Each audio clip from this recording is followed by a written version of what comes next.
ఏ products వాడుతూ ఉండొచ్చు మీ దృష్టిలో? ఆయన హెయిర్ ఆయిల్ వాడతారు, నాకు తెలుసు అది. ఎందుకంటే ఈ మధ్య హెయిర్ వాష్ పౌడర్ వాడటం మొదలెట్టారు. తర్వాత స్కిన్ కి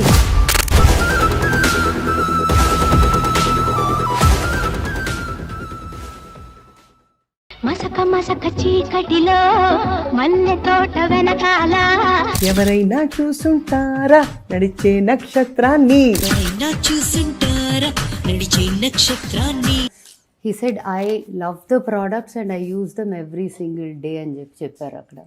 So I was like, I wish they keep this because it's like coming from him, who is an icon for maintaining himself ఇలాగా ఈ ఏజ్ లో కూడా అలా ఉండటం, ageing gracefully like fine wine అనే దీనికి ఆయన నిదర్శనం. కాబట్టి ఆ మాట పెట్టారు and it's related to skin care and ఇది ఉంటే బాగుండేది అనుకున్నా. But yeah, I think they have their own reasons why they can't. Obviously అంటే అది కమర్షియల్ దీనికోసం. బట్ యాక్చువల్లీ ఏ ప్రొడక్ట్స్ వాడుతూ ఉండొచ్చు మీ దృష్టిలో? అంటే what do you think is actually using? ఆయన హెయిర్ ఆయిల్ వాడతారు, నాకు తెలుసు అది. ఎందుకంటే ఆయన అది బాగా నిద్ర పట్టేస్తుంది, డే టైంలో వాడితే నిద్ర వస్తుంది అన్నారు నాతో. సో నైటే వాడతాను because that way I can just sleep well అని. యాక్చువల్లీ చాలా relaxing on the nerve system ఉంటుంది అది. సో మీకు తెలుసు నేను అన్ని వాడిని. సో అది ఈ మధ్య హెయిర్ వాష్ పౌడర్ వాడటం మొదలెట్టారు. తర్వాత స్కిన్కి he uses the red Sandalwood line and Kumkumadi. అవి అయిపోయినాయి, నాకు అర్జెంట్ రీఫిల్ కావాలి ఇవాళ ఆన్లైన్ నేనే ఆర్డర్ ఇవ్వాలన్నారు ఒకరోజు. ఐ సెడ్ అర్జెంట్ అంటే రేపటికి వస్తాయి కానీ ఇవాళ కావాలంటే నేను పంపించేస్తాను అంటే, no, I have to pay for this, you cannot just send it అన్నారు. సరే మీ ఇష్టం, but then I will send it అని చెప్పా. Super, such a good feeling కదా. యా, అంటే సంబడి అన్ని టెస్ట్ చేసిన ఒక పర్సన్ దట్ స్టేచర్ చెప్పడం అంటే ఇట్స్ బిగ్ బూస్టప్. కొంచెం వేడిగా కావాలంటే హనీ, జింజర్, లెమన్ కలుపుకోండి. బట్ హనీ కూడా క్యాలరీస్ అంటారు కదా స్మిత చాలా మంది. కాకపోతే ఇంకా నేను మరి ఆ లెవెల్లో చూస్తే already I'm not eating too much. So మీరు ఆల్రెడీ పిట్టలాగా అయిపోయారు. లాస్ట్ టైం మీరు ఆ వైట్ షర్ట్ వేసుకుని చేసుకున్నప్పుడు ఇంటర్వ్యూ, అప్పటికి ఇప్పుడు కూడా తగ్గిపోయారు. ఇంకా అది తగ్గాను యాక్చువల్లీ. అది ఎలాగో నాకు తెలియదు. అది కూడా అడుగుంటారు అందరూ, ఇంక్లూడింగ్ నాగార్జున గారు, ఇంత సన్నగా ఎలా అయిపోయారు మీ ఫ్రెండ్స్ అందరూ అడుగుతున్నారా లేదా? అంటే ఆయన ఎలా అనలేదు, అంటే హీ కైండ్ ఆఫ్ నోస్ కొంచెం గట్టిగానే. నేను కూడా I keep a track of my like I make sure I maintain a certain ఇది అని తెలుసు. బట్ అప్పుడప్పుడు లైక్ లాస్ట్ 2 years ఒక కొంచెం ట్రాక్ అవుట్ వెళ్ళి మళ్ళీ దారిలోకి తెచ్చుకున్నా ఈ ఇయర్ మార్చ్ నుంచి మొదలెట్టి. సో లాస్ట్ టైం చాలా మంది నాకు కంప్లైంట్ చేసింది ఏంటంటే, బిఫోర్ వి గోయింగ్ టు మసక సక్సెస్ అది, మీరు స్మిత గారు తగ్గారని చెప్పారు కానీ ఎలా తగ్గారో చెప్పలేదు. అయ్యో చెప్పాంగా, అంటే ఎన్ని మీల్స్ ఎలా తింటారు డీటెయిల్స్ చెప్పలేదు. అంటే మేము ఏం తినాలి ఇప్పుడు అని అడిగారు చాలా. I'm a very bad example for healthy ఇది, బికాస్ నాకు బ్యాడ్ అని నేను ముందే చెప్పేస్తున్నా. So that I'm not going to give ఏదో వింటానికి బాగుందని చెప్పడం కాదు, నిజం చెప్పాలి కదా. యా, సో నేను ఆల్మోస్ట్ ఆకలి వేసేదాకా ఫస్ట్ మీల్ తినను. అండ్ ఆకలి ఎప్పుడు వేస్తుందో తెలియదు. కొన్ని రోజులు 2ంటికి వేయొచ్చు, 1 గంటకి వేయొచ్చు, 3ంటికి తినొచ్చు. So it's a bad thing. It's నాలాగా చేయకూడదు. సో అది ముందే చెప్పేస్తాను. And what is to be done, నేను మార్చుకోవాల్సిన main things in my lifestyle కూడా చెప్పేస్తా. సో దట్ దే నో చేసా తగ్గా, కాకపోతే హెల్దీగా మెయింటైన్ చేయాలంటే నేను కొన్ని మార్పులు చేసుకోవాలి, which is the right amount of protein intake. Protein తినట్లేదు, కొంచెం నీరసంగా ఉన్నాయి కదా. ఉన్నాయి. నేను నా ప్రాబ్లం అది, కొంచెం నిద్ర కూడా లేకపోవటం. But protein intake is important even as we like post 30, post 40, you need your muscle and as you age, the best way to keep yourself young is to have a good amount of muscle in the body. అంతే కదా, లేకపోతే skin ki it's fat versus muscle basically. So I think that is something I need to work on now. ఇప్పుడున్న నా దీంట్లో my conversion has to be fat percentage తగ్గించి muscle increase చేయాలి. Protein at least ఇప్పుడు 50 కిలోలు ఉన్నానంటే అట్లీస్ట్ 50 గ్రాముల protein as a minimum తినాలి, which I haven't been consuming, at least calculate చేయలేదు. అండ్ ఐఎమ్ అ వెజిటేరియన్ కాబట్టి అసలు చాలా జాగ్రత్తగా క్యాలిక్యులేట్ చేసుకొని తినాలి. అది కంప్లీట్ గా వెజిటేరియన్ మీరు కదా? Yeah, completely. No eggs also? No, I don't. తగ్గిపోతాయి.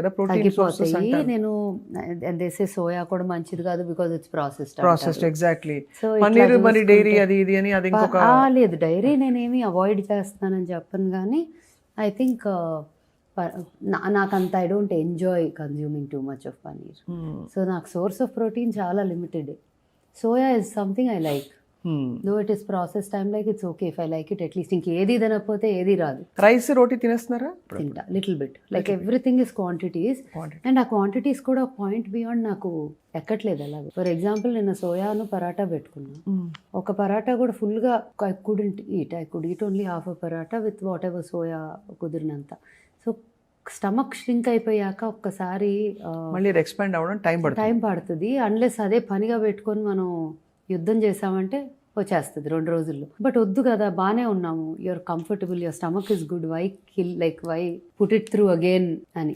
బట్ ఇంకొకటి ఏంటంటే what I believe and I also try to do is intermediate fasting. A lot of people know about it. And అది in fact స్టమక్కి కొంచెం gap ఇవ్వాలి అంటారు, like rest for your digestive system entirely. That helps. And when I was doing it seriously full ఫ్లెజ్డ్గా నాకు help చేసింది. నాకు actually ఎర్లీగా తినేసి ఆపేయటం అనేది ఇస్ బెస్ట్, బికాస్ పడుకునే ముందు you sleep on a very light stomach. కానీ నాకేమవుతుందంటే నాకు వేకప్ అవ్వగానే తినలేను. నేను పొద్దున్న తిన్నానంటే మధ్యాహ్నం తినలేను. సో ఈ రెండిట్లో ఒక మీలే తినగలను. I prefer to eat afternoon, ఎందుకంటే పొద్దున్నే అన్నం తినలేం కదా. So I wait till afternoon and ఆ టైంలో ఏమనిపిస్తుంది కొంచెం తినేస్తా. బాగుంది. అయితే you figured out your body, that's the main thing. So for everyone also it is what works for them. ఇప్పుడు నేను చెప్పింది మీకు అస్సలు వర్క్ అవ్వకపోవచ్చు, చాలా తిక్క రావచ్చు, రైట్? ఫుడ్ లేక తప్పు టైమింగ్స్ తిని కరెక్ట్గా ఒక ఇది స్కెడ్యూల్ లేకపోతే కొంతమందికి అసలు పిచ్చి వచ్చేస్తుంది. ఈ స్కెడ్యూల్లో నాకు అలా మైండ్ మీద ఏమవ్వదు effect. So it's working out for me. అది అందరికి అవుతుందా అంటే అవ్వదు. అది అంత హెల్దీ అంటే may not be very healthy. But intermediate fasting ఒక మంచి రిథంలో, అంటే కర్కాడియన్ రిథమ్ అంటారు, where you stop at the same time everyday. అంటే 16 గంటలు తినకుండా ఉండటం అనేది ఒక ప్రాసెస్ అయితే, ఆ 16 గంటలు 16 గంటలు అనేది కూడా ఫిక్స్డ్గా. అవును. అప్పుడు your body also kind of అదే దట్ హోల్ సింక్ అవుతుంది అండ్ హెల్ప్ చేస్తుంది. సో ఐ థింక్ నన్ను ఎవరైనా for a good health to start with advice అడిగితే మాత్రం I'm not an expert, but what I feel is intermediate fasting is helpful. అసలు ప్రతి దాని గురించి ఇది బ్యాడ్, దీనివల్ల అది బ్యాడ్ అని చెప్పి వందలు ఒకళ్ళేమో ఇంటర్మీడియట్ ఫాస్ట్ గుడ్ అంటే ఇంకొకళ్ళు ఎందుకు బ్యాడ్ అంటే దానివల్ల ఇదవుతుంది అదవుతుంది అని ఇంకోళ్ళు పెడతారు. సో అంత మైండ్ మనం too much of information overload చేసుకోకుండా if we are able to manage what is good for us, right, I think it's the best way. And one size fits all అనేది ఎవరికి ఉండదు దీనిలో. మీరు కూడా లాస్ట్ టైం కి ఇప్పటికి తగ్గారు. అవును కదా, తగ్గాను డెఫినెట్గా. నాకు కార్బ్స్, ఈ రిఫైన్డ్ ఆయిల్ గోలా ఇదంతా కూడా I realise it actually I truly believe now it causes inflammation. అది అందరికీ ఉంటూ ఉండొచ్చు, నాకైతే క్లియర్గా చూశాను నేను. ఐ థింక్ అది తగ్గిస్తే రిఫైన్డ్ ఆయిల్ మాత్రం. You are looking better. Thank you. But long way to go ఇంకా. But I'm on the path. అదే ఇట్స్ యాక్చువల్లీ ఈ రోజుల్లో ఇది బ్యూటీ కోసం కాదని అందరూ అర్థం చేసుకుంటే బాగుంటుంది. Health and for our self ఆ కరెక్ట్ వెయిట్ లో ఉంటే చాలా ప్రాబ్లమ్స్ రాకుండా ఉంటాయి అనేది నేను కన్విన్స్ అయిపోయాను. చాలా మంది డాక్టర్స్ బట్టలు వేసుకోవాలన్నా ప్రశాంతంగా వేసుకోబుద్దు. కరెక్ట్, అవును. లేదంటే అబ్బో ఇది ఎట్లా ఉందో అలా 100 ఆలోచించాలి. ఇప్పుడు you don't have to really think. ఏది వేసుకున్నా బాగానే పట్టేస్తుంది, మంచిగా ఉంటుంది, ఎక్కడా కూడా ఒక ఆడ్గా ఉందా అన్న ఫీలింగ్ రాదు. అవును, దానిలో ఉన్నంత సుఖం ఇంకో దాంట్లో ఉండదు. Very well said. So true.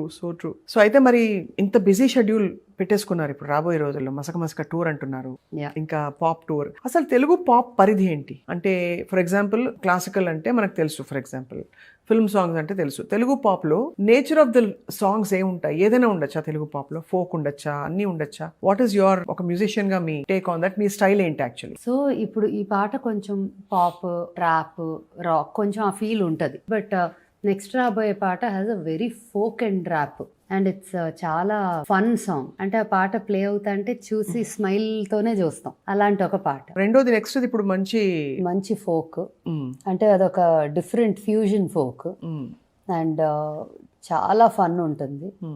అదే చెప్తా, సంక్రాంతి మేమే తెస్తున్నాం అని. నిజంగా పాటతో సంక్రాంతి పండుగ వచ్చేస్తుంది. అలాంటి ఒక festive, very festive and very fun. మూడో పాట ఉంది, అది కూడా చాలా ఇంట్రెస్టింగ్ కాన్సెప్ట్. అది కొంచెం ఈడియం ఫోక్. ఇవన్నీ కూడా ఎంత డిఫరెంట్ జానరాస్ లాగా ఉన్నా నన్ను చూస్తే oh it falls under your పరిధి అనే ఫీలింగ్ వస్తుంది. అవును, pop is nothing but popular.